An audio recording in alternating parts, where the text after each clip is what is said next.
Morning dear students, कैसे हैं आप लोग। मैं आशा करती हूँ कि आप सब बहुत अच्छे हैं। আমি মনে করি যে তোমরা সবাই খুব ভালো আছো আর মন দিয়ে পড়াশোনা করছো। I welcome all of you to my English class. Today we will study the second chapter of Kaleidoscope, that is recommended for class 12 elective English. The name of the chapter is Eveline and the name of the author is Joyce. So students, let's start with the chapter. James Joyce is a major literary figure of the first quarter of the 20th century. He is known for his bold experiments in narrative techniques in fiction, and Ulysses is his most famous work. Eveline is one of the 15 stories of Dublin life that form Dubliners, first published in 1914. It is a sympathetic portrayal of Eveline, who has within her reach escaped from the drudgery of her life, but cannot gather enough courage to seize it. Now let's focus on the setting of the story. Time, 19th century. Physical world in Dublin, Ireland. It takes place with Eveline sitting by the window in a very dull room filled with the odor of dusty cretonne from the curtains. Eveline was brought up in a social environment of strict adherence to tradition and obedience.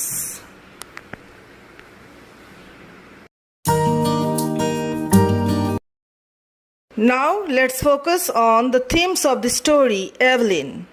The first and foremost theme is inertia. Inertia, that means lack of desire or ability to change. Eveline takes a step, then retreats and ends up as she was before. So, Jaratva. In Hindi, we can call it Jaratva. Evelyn के character में हम लोग ये देख सकते हैं कि वो कोई काम करने से पहले सोचती है, सोचने के बाद थोड़ा सा आगे बढ़ती भी है, लेकिन एट द एंड क्या दिखाई पड़ता है कि उन्होंने अपने आप को फिर से रिट्रीट कर लिए, back to his previous initial position. Second number, environmental attachment. Eveline's attachment to her environment strongly influences her decision to remain in Ireland. She was quite comfortable actually with her familiar objects, shelter and food, and definitely she considered it not a wholly undesirable life, and therefore definitely it's the effect of environment on her which she can't deny. माहौल का असर. वो Evelyn जिस माहौल में रहती थी उस माहौल को वो छोड़ के जाना नहीं चाहती थी. फिर एक बार वो चाहती थी ये सब छोड़ के निकल पड़े और कहीं दूर जाके एक सुंदर सा दुनिया बसाए, लेकिन वो ऐसा नहीं कर सकती है. जब भी वो अपना दिया हुआ वचन के बारे में सोचती है, मम्मी के बारे में, डेथ बेड में मम्मी को दिया हुआ वचन के बारे में सोचती है और अपना दायित्व को सोचती है कि हाँ मेरे पास तो बहुत सारा दायित्व है, रिस्पॉन्सिबिलिटीज़ है, हम ये सब कुछ छोड़ के कैसे चल जाए सिर्फ अपना सुख देख के, ये तो उचित नहीं होगा. तो इसलिए एनवायरनमेंट का असर उनमें हम लोग देख सकते हैं. Then comes the third theme, that is guilt, अपराध बोध.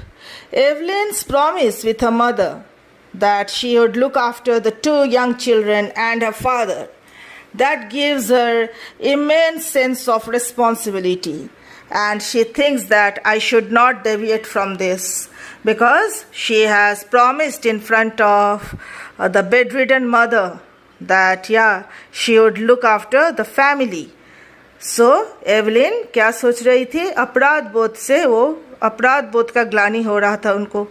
वो सोच रही थी कि मैं मम्मी को, जो मेरी मम्मी मृत्युशैया में थी, उनके सामने जो मैं प्रॉमिस की कि मैं अपना पूरा फैमिली का देखभाल करूंगी, छोटे भाइयों का, पापा का, सबका देखभाल करूंगी, मैं ये सब वचन छोड़ के ये सब वचन कैसे त्याग कर दूं? सिर्फ अपना सुख के कारण अगर मैं चली जाऊं तो इन लोगों का ख्याल कौन रखेगा? तो ये एक अपराध बोध एवलिन के मन में हमेशा कायम रहा। Then comes theme number 4, that is doubt, शक। Eveline harbors doubts about her relationship with Frank. We come to know this from the line, perhaps love too. So, Evelyn के मन में भी क्या था? फ्रैंक का प्यार के बारे में थोड़ा डाउट था कि पता नहीं फ्रैंक इस रिलेशनशिप को लेके कितना सीरियस है, कितना कमिटेड है। ये एक शक एवलिन के दिल में था। और नेक्स्ट था एवलिन के ड्यूटी, सेंस ऑफ ड्यूटी, कि एवलिन अपना ड्यूटी को भली भांति समझती थी, उनका ड्यूटी अपने पापा के प्रति, अपना भाई के प्रति। सो वो समझती थी कि फ्रैंक के प्रति जो मेरा कमिटमेंट है उससे भी कई गुना ज़्यादा कमिटमेंट मेरा परिवार, मेरे पिताजी के लिए है, मेरे छोटे जो भाई है उनके लिए है। तो इसलिए ये डाउट उनके मन में था।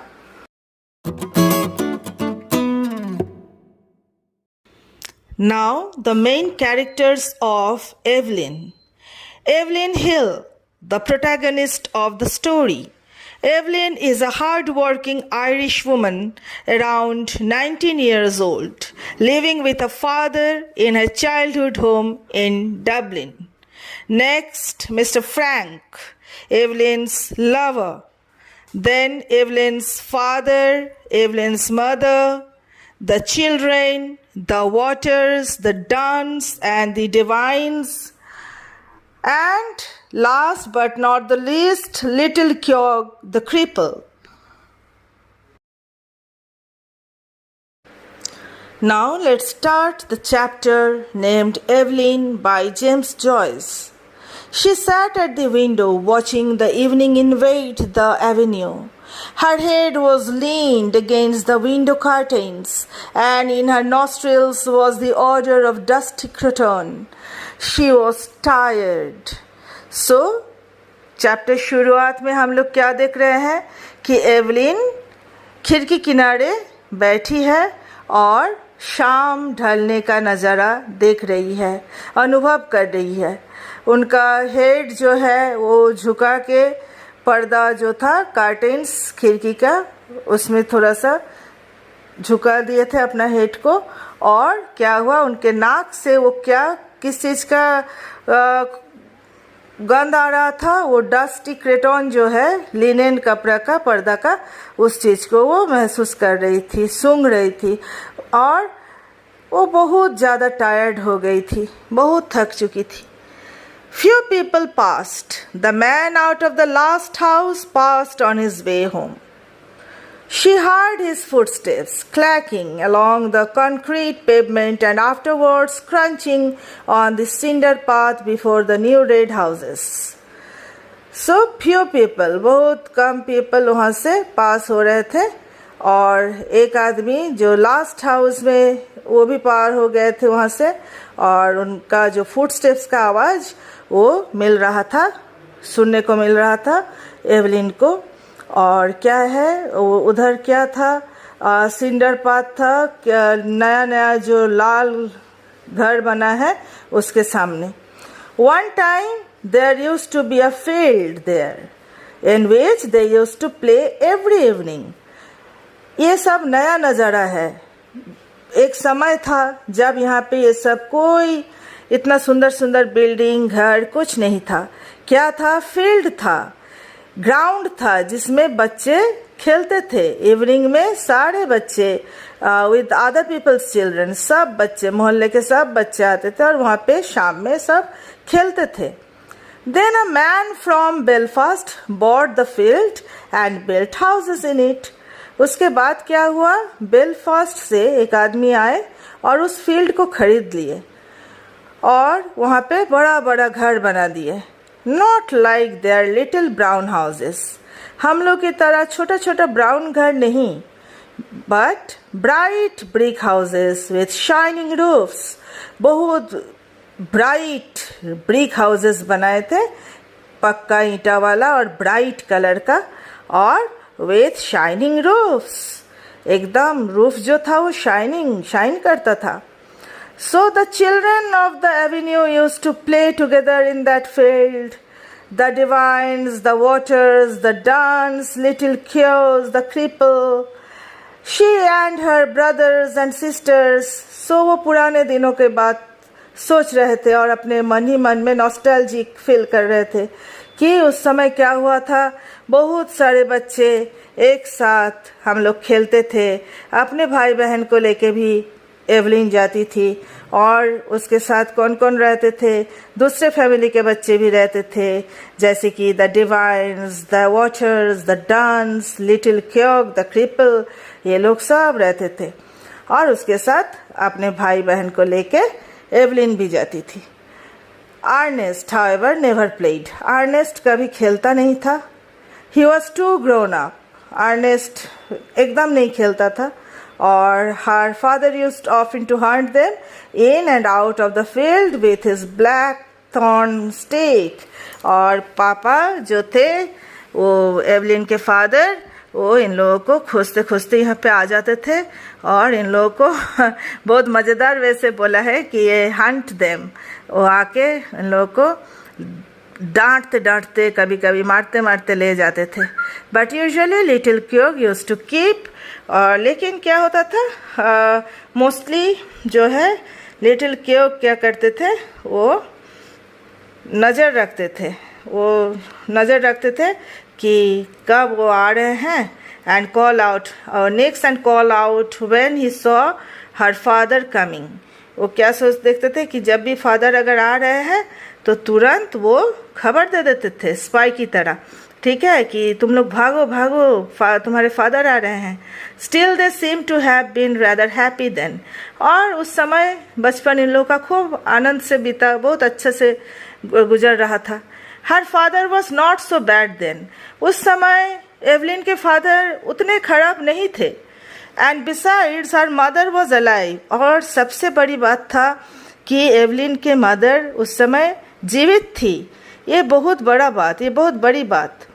दैट वॉज लॉन्ग टाइम एगो, लेकिन ये जो बात हो रहा है ये बहुत पुराना।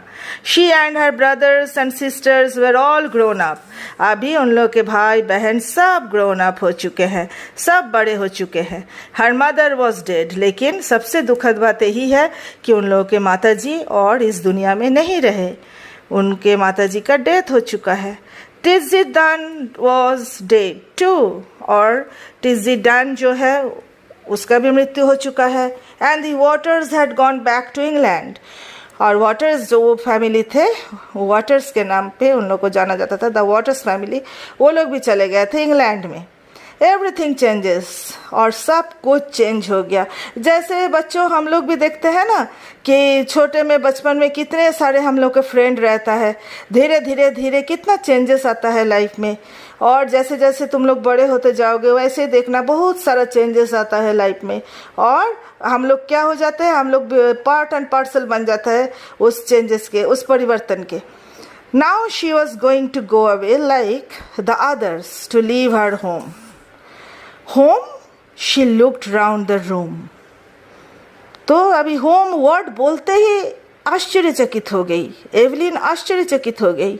She looked round the room, reviewing all its familiar objects which she had dusted once a week for so many years। Room बोलते ही वो चारों तरफ एकदम आश्चर्यचकित होकर एक एक चीज को, जो बहुत ही परिचित चीज है घर में, जितने भी सामान है, एक एक सामान को वो देख रही है, जिसको वो क्या करती है, डस्टिंग करती है। एटलीस्ट वंस अ वीक वो सबको अच्छे से डस्टिंग करती है, सफाई करती है, अच्छे से रखती है।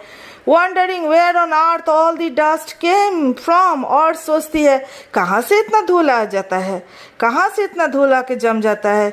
जैसे कि हम लोग के घर में भी होता है, हम लोग अगर कोई चीज़ 2-3 दिन ऐसे ही रख दे तो क्या हो जाता है, उसके ऊपर धूल जम जाता है, तो उसको फिर साफ करना पड़ता है, ठीक है, डस्टिंग करना पड़ता है।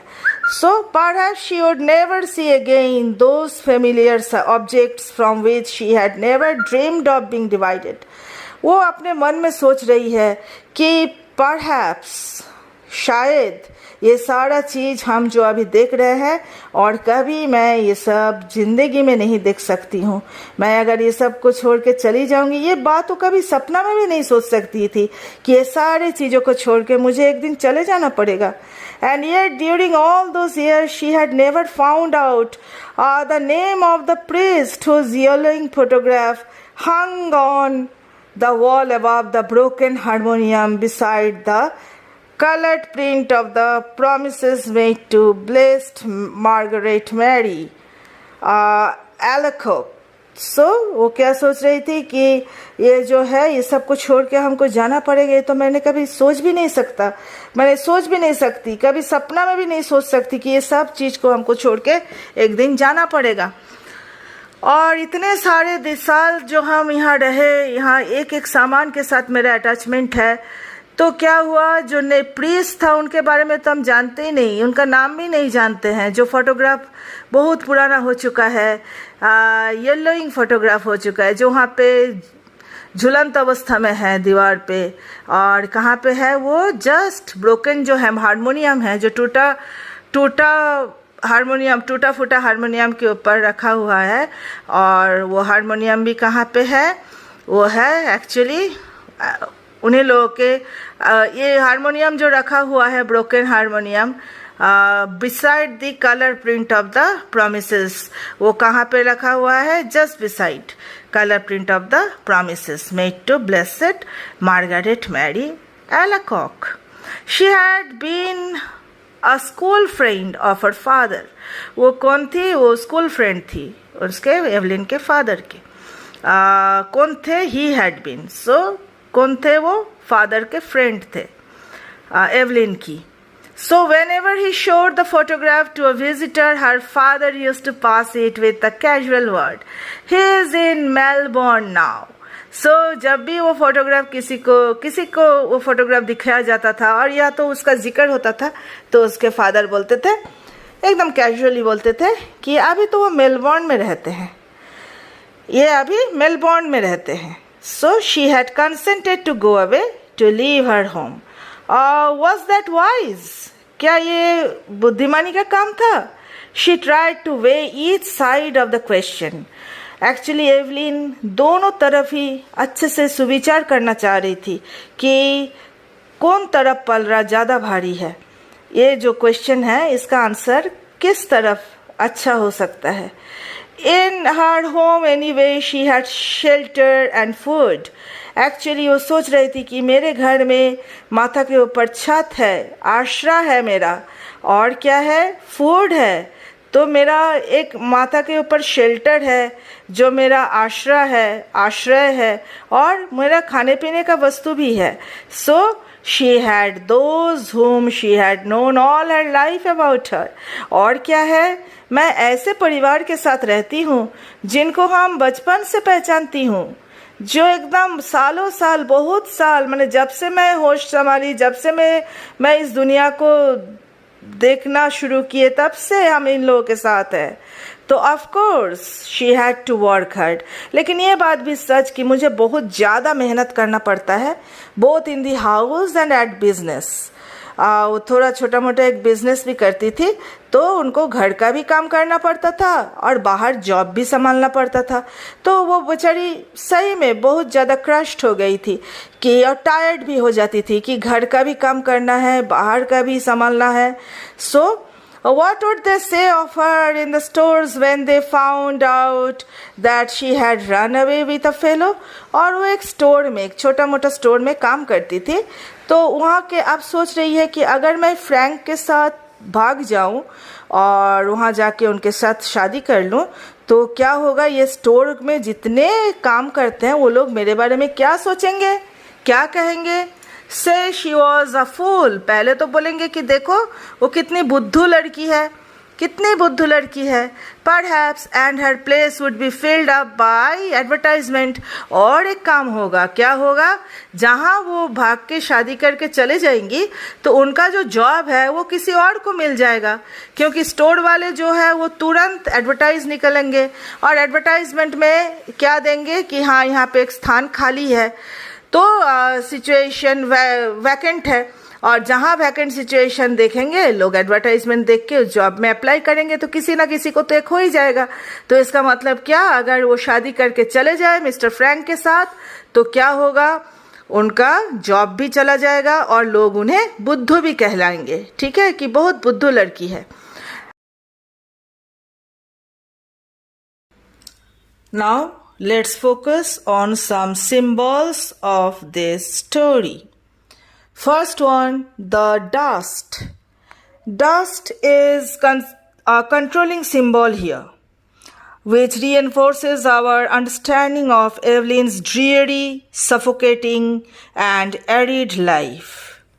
ये डस्ट जो है ये यहाँ पे एक कंट्रोलिंग प्रतीक है, कंट्रोल करने वाला प्रतीक, जो कि एवलिन की ज़िंदगी का सफोकेशन को भी दर्शाता है, घुटन को भी दर्शाता है। Second symbol is the window, खिड़की। The window is the prison of a poor family enclosing Eveline. ये खिड़की भी एक प्रतीक के रूप में यूज हुआ है। खिड़की से ही वो बाहर का दुनिया का अवलोकन कर सकती थी और ये घर जो था एक प्रिजन के साथ कंपेयर किया गया था। और उसके बाद next symbol is that of a harmonium. The Smith family's harmonium is broken. It may symbolize the broken harmony in the home, in the heart of Evelyn and in Ireland itself. वो जो टूटा फूटा harmonium था वो भी एक प्रतीक है। वो प्रतीक किस चीज़ का है कि घर का हारमोनी भी, संतुलन भी बिगड़ गया है। जैसे हारमोनियम का कंडीशन बिगड़ गया है, म्यूज़िकल इंस्ट्रूमेंट, ठीक उसी तरह घर का जो एक लय होता है, एक सुर ताल लय में एक परिवार चलता है, वो भी क्या हुआ, वो भी बिगड़ गया है। और ये हार्ट ऑफ एवलिन का भी जो ब्रोकन हार्ट का कंडीशन है तो वो भी दर्शाता है। और ऑब्वियसली आयरलैंड का भी at the end total nation का भी दर्शाता है कि टोटल नेशन का भी कंडीशन ब्रोकन है, कि पूरा टूट गया, सब अंदर से टूट गया। ये भी दर्शाता है ये ब्रोकन हारमोनियम।